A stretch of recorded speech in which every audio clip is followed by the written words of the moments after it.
Um bom dia a todos. Eu sou a Mari, colaboradora do La Espírita União, aqui de Porto União. E hoje vamos dar início à nossa exposição doutrinária baseada no nosso querido Evangelho segundo o Espiritismo. Então, vamos iniciar falando aí, capítulo 1, Não Vim Destruir a Lei, falando sobre o Espiritismo. Tantas vezes aqui no nosso estudo, que a gente lê o Evangelho, comenta sobre o Livro dos Espíritos, várias vezes a gente fala o Espiritismo, Allan Kardec, obras básicas, a gente está sempre falando sobre esses pontos. Mas como que isso começou? Como que surgiu essas obras? Quem foi Allan Kardec? Como que ele passou a ser Allan Kardec?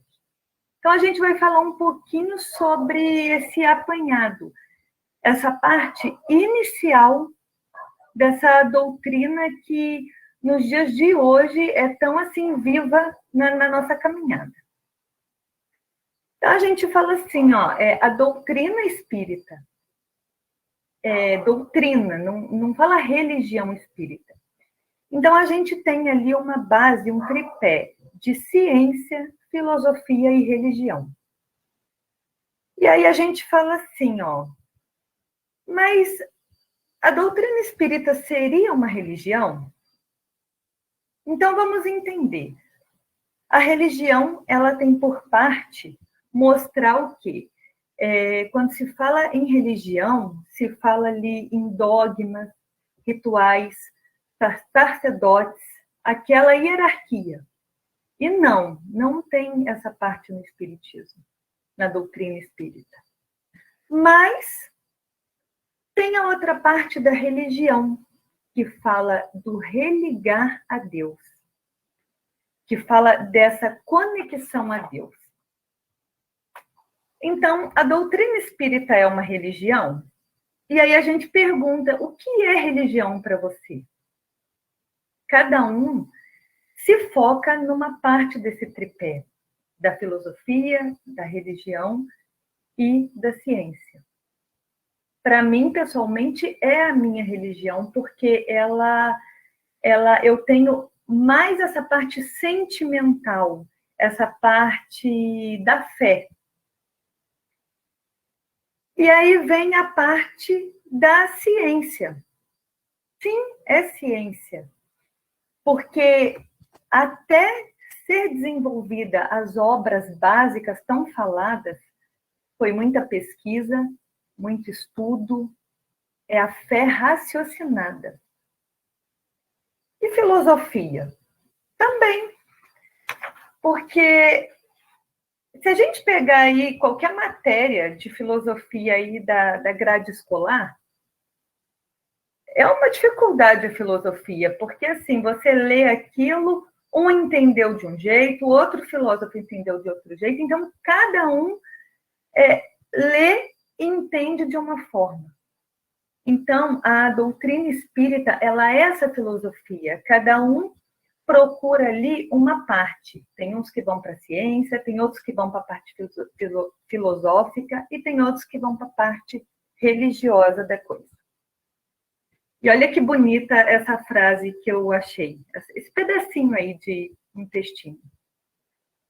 Se tirarmos a religião do espiritismo, é um corpo sem coração.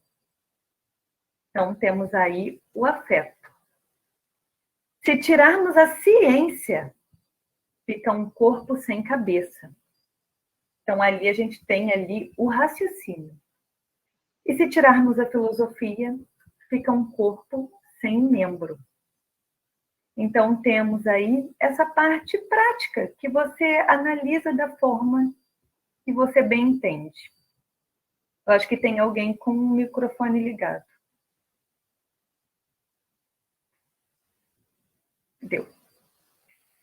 Então, vamos entender como que começou essa parte do espiritismo.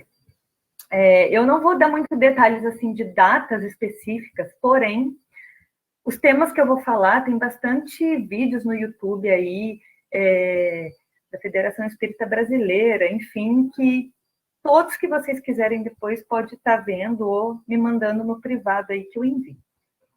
Então, no meados aí do século XVIII e XIX, começou a acontecer os fenômenos espíritas. Pequenos, porque a população, a humanidade, ela ainda não estava pronta para aquilo vir assim de cara. Sempre teve esses fenômenos, porém não era assim tão despertado ali na população. A humanidade, ela talvez ainda não tivesse ali com uma maturidade suficiente para receber. E iniciou-se, deu aquele assim despertar no ano de 1848, com a história das Irmãs Fox. É um documentário bem legal na internet também, que ocorreu nos Estados Unidos. Então, elas eram uma família que se mudou para uma casa e, um tempo depois, começou a se escutar barulhos, ruídos. De início, elas ficaram com medo daquela situação, porém, depois, as irmãs, que era Kate e Margaret, a irmã mais nova, ela foi saber o que era aquilo. E ela começou ali uma comunicação. Então, ela perguntava, ela fazia perguntas ali. É um espírito? Tem alguém aí? Me responda. Com uma batida, na palma, batendo a palma, alguma coisa assim, pancadas. Então, foi-se feita a primeira comunicação. E elas ficaram muito famosas. Elas desenvolveram ali um diálogo com aquele espírito que estava ali. Ele contou quem ele era, e assim realmente foi feito, a partir do que ele contou, foi feito toda aquela investigação, e realmente descobriram que ele tinha sido assassinado naquele local, seu corpo tinha sido enterrado ali, e foi feita toda essa investigação comprovando ali realmente. Elas ficaram famosas, mas não souberam lidar com aquele dom inicial. E aí se envolveram ali com vícios, e aí a gente vê a importância da gente estar bem assim, centrado no que é isso, né? Que não é uma brincadeira. Às vezes a gente fala o vigiar e o orar, né? E aí, nesse período, o espiritismo começou a ganhar força. Então, começou a acontecer vários fenômenos aqui e ali. E aí chegou na Europa. Começou, então, aquela situação, iniciando devagar o nascimento de Kardec com a doutrina espírita. O fenômeno das mesas girantes também é um fenômeno famoso que deu aquele despertar. Então, esses fenômenos foram acontecendo, das Irmãs Fox, das mesas girantes. As mesas ali, elas também ou flutuavam, ou batia com os pés no chão. E aquilo começou como se fosse uma moda. As pessoas se reuniam para ter aquela comunicação, para fazer perguntas ali até então para aquela mesa. E aí eles estavam tentando entender, é o espírito, ali a eletricidade, é o magnetismo, e eles ainda estavam ali naquela busca, porque começou a se juntar estudiosos ali, sérios, tentando entender o que acontecia. E nisso, como que surgiu Kardec, então, nisso tudo? Irmã Fox, as mesas girantes, e aonde entra essa parte de Kardec? Antes da gente conhecer Kardec, vamos aí fazer uma volta ao passado. Então, temos aí um professor estudioso que nasceu em 1804. Vou falar em francês agora. Não, vocês me desculpem meu francês.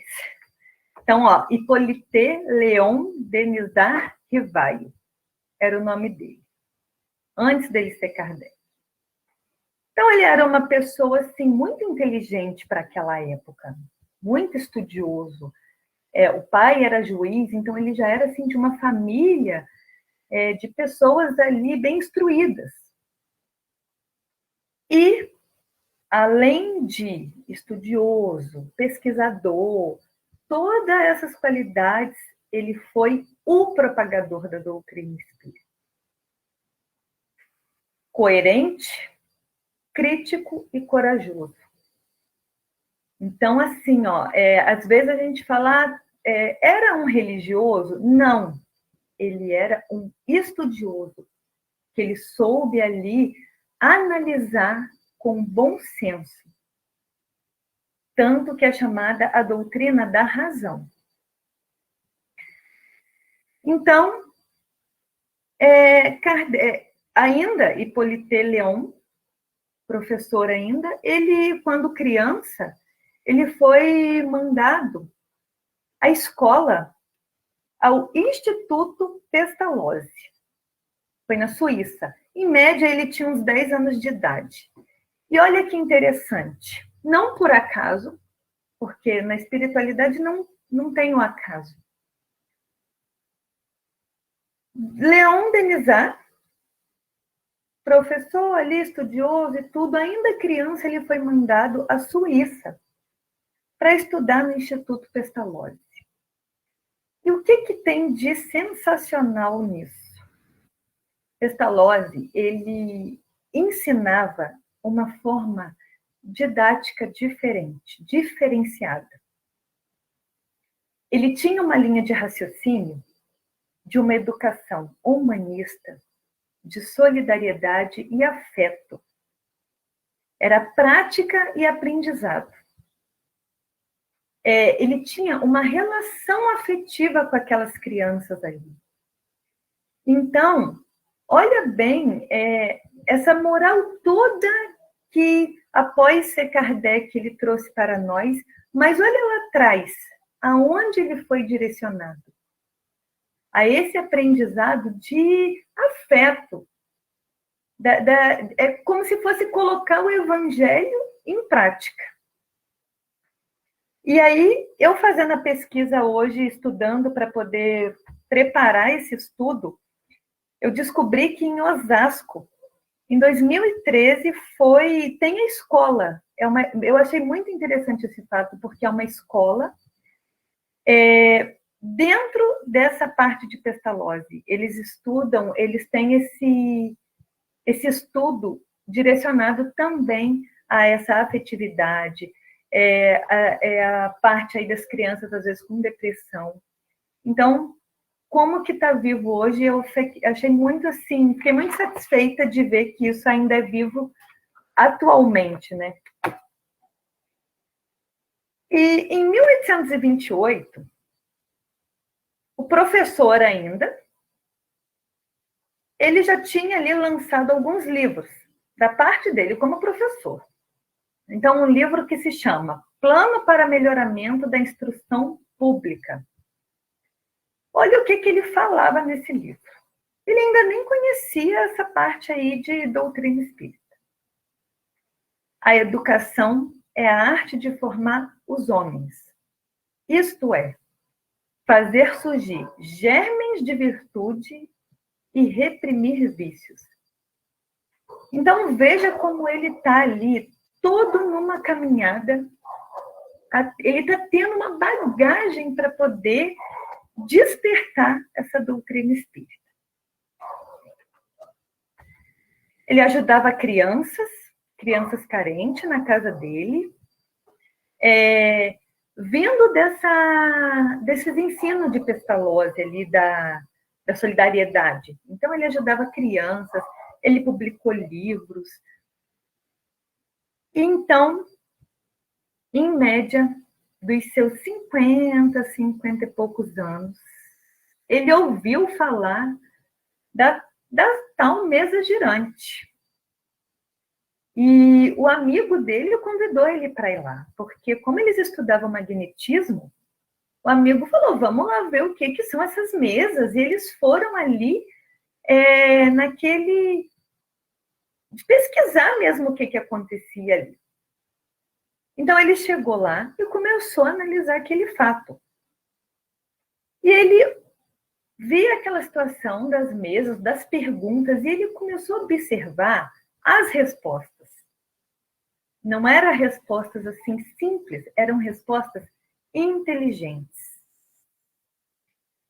E também, uma coisa muito importante foi que ele começou a observar o tipo de respostas, que mais tarde ele vai ver que poderia vir de espíritos superiores, como também inferiores. E quando ele se pergunta ali, mas essa mesa está girando, essa mesa está respondendo, mas a par de quê? Então, os espíritos respondem para ele, que não era a mesa, eram os espíritos dos homens que tinham vivido naquela época. E aí, nisso, ele começa ali naquela busca, ainda na parte de pesquisa. Ele fazia as perguntas e ele tinha um bom senso de não colocar ali o que ele achava. E essas perguntas elas eram divididas porque ele queria ver se a resposta teria uma coerência. Ele não ia colocar a resposta dele. Ele queria uma coerência daquela resposta, para ver se aquilo ali era verdadeiro. Porque imagina.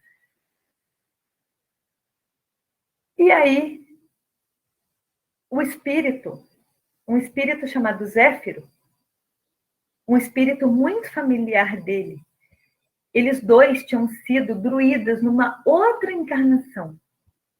Esse espírito estava sempre ali com ele, ajudando ele a desenvolver, a formular. E esse espírito fala para ele que numa outra encarnação anterior, eles dois tinham sido druidas e o nome dele era Allan Kardec. Então, nesse momento, ele teria que adormecer a parte do professor Leon Denisard para poder despertar Allan Kardec.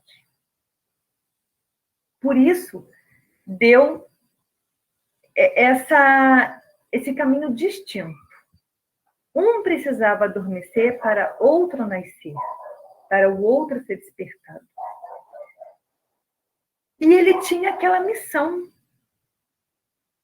Então, lá, um dia, ele no escritório dele, formulando ali, analisando as respostas e perguntas, ele escuta ali batidas e vem até ele o Espírito Verdade. A gente sempre faz passagens e sempre fala do Espírito Verdade. Então, o Espírito Verdade vem e fala sobre a missão de codificar a doutrina espírita. Então, Allan Kardec, ele foi o codificador. Ele não é a doutrina espírita. Ele simplesmente se colocou à disposição da espiritualidade naquele momento. E ele pergunta, mas será que eu posso falhar nessa situação? Pensa, aquilo ali era novo para ele. E o espírito responde para ele, sim. Se ele não se concentrasse, se dedicasse, sim, ele poderia falhar. Lembra que a gente comentou sobre as irmãs Fox? Que ali, naquela mediunidade toda, se perdeu. Então, sim, ele poderia falhar. Porém, é a gente que precisa do trabalho. Se ele falhasse, teria outros para substituir. Mas também o Espírito falou para ele, sempre estaremos ali te amparando em toda a trajetória.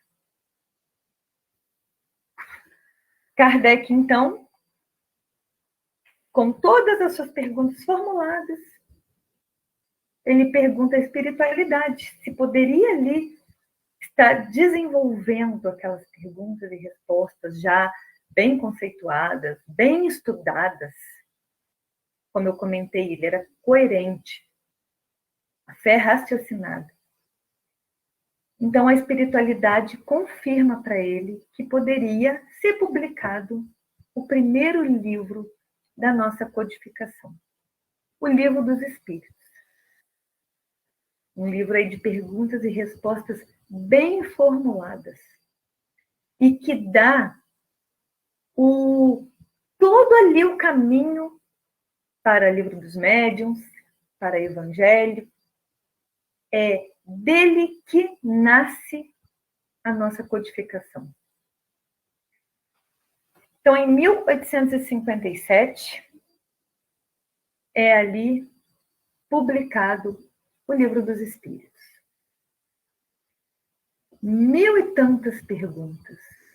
O que você precisa, você vai ler. Algumas com aquela resposta ali mais longa. Outras, como, por exemplo, na pergunta 600, se eu não me engano, 625, que pergunta ali o exemplo, né, que ficou para os homens seguir Jesus, e ponto final, acabou. Não tinha mais o quê? Era Jesus e ponto final. Foi nosso exemplo, é o nosso exemplo de amor. Então começou a se construir a codificação. Quando a gente fala ali nos nossos estudos, o Pentateuco Kardeciano, as obras básicas, estamos falando dos livros. Livro dos Espíritos, Livro dos Médiuns, Evangelho segundo o Espiritismo, Céu e Inferno e a Gênesis. Então, os 4 são desdobramentos do Livro dos Espíritos. E Kardec, ele tinha essa missão. E olha que missão. Às vezes é dado para a gente um certo trabalho, e a gente fica pensando, meu Deus, será que eu vou conseguir? E olha a missão que ele teve. Também publicou o que é o Espiritismo, que é um livro, às vezes, para quem está iniciando aí nessa caminhada, que às vezes é mais difícil de entender o Livro dos Espíritos, é um livro muito bom, porque ele é de fácil entendimento, obra póstumas e a Revista Espírita também.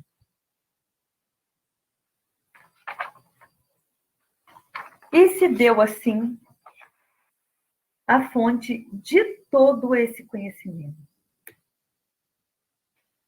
Todo esse conhecimento que Kardec trouxe para a gente, ele talvez nem sabia que lá naquela fase adulta, todo aquele apanhado de trás serviria para ele de bagagem.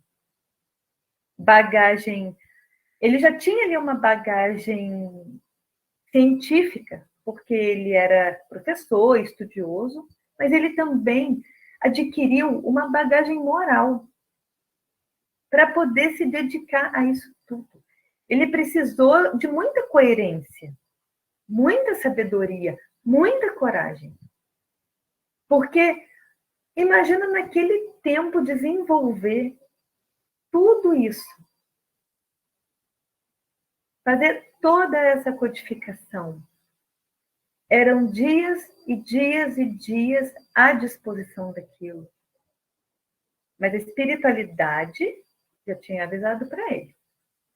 Sempre estaremos com você. Então, ele colocou ali uma fé. Ele colocou uma fé e se colocou à disposição dessa espiritualidade. Ele falou, bom, eu estou aqui e vamos ver o que se tem para fazer. A espiritualidade, ela não brinca, né? Então, assim, ela fez toda essa trajetória se chegar. E se a gente for analisar, 164 anos após o Livro dos Espíritos. Estamos hoje aqui estudando isso, estudando o Evangelho, que quantas vezes traz afeto, traz ali um aconchego. Foi naquela época, mas parece que foi feito para a gente agora, para o ser humano de hoje. Que às vezes a gente está ali numa situação tão ruim e você abre o Evangelho e te dá aquele acalento da alma. E quantos anos já se passou esses livros? A quantas pessoas foi direcionada? A quantas pessoas o Evangelho e suas obras ali serviram ali de colo? E ainda vão servir. A quantas outras pessoas vão? E nessa busca dessa paz, dessa parte espiritual, nós temos toda essa codificação à nossa disposição, ao nosso encontro, ao nosso estudo, de estar aqui hoje, reunidos, estamos aqui na sala de reunião, em 19 pessoas, pelo Facebook, depois pelo YouTube também dá para ver, e com essa codificação à nossa disposição. Então, nos dias de hoje, que são dias tão difíceis, sim, a gente pode falar que a doutrina espírita é aquela religião que te traz colo, que te religa a Deus, que te traz acalento, que enxuga as lágrimas. E sim, a gente pode falar que é ciência, porque tantas coisas, desde aquele passado, veio se desenvolvendo e cada vez mais tem as provas. E a filosofia, que cada um tem aí o direito de pegar para si o que achar mais necessário. Então, como eu disse, Kardec foi um codificador da doutrina espírita, ele ficou à disposição da espiritualidade ali para fazer o trabalho que se era necessário. E como eu digo para vocês, não é o que a gente quer falar, é a necessidade, é o que precisa ser dito, baseado na doutrina e no Evangelho. Não é o que eu escolho para falar, é o que é necessário ser dito. Então, estou aqui passando para vocês o que é necessário para esse momento. E deixo aqui a minha contribuição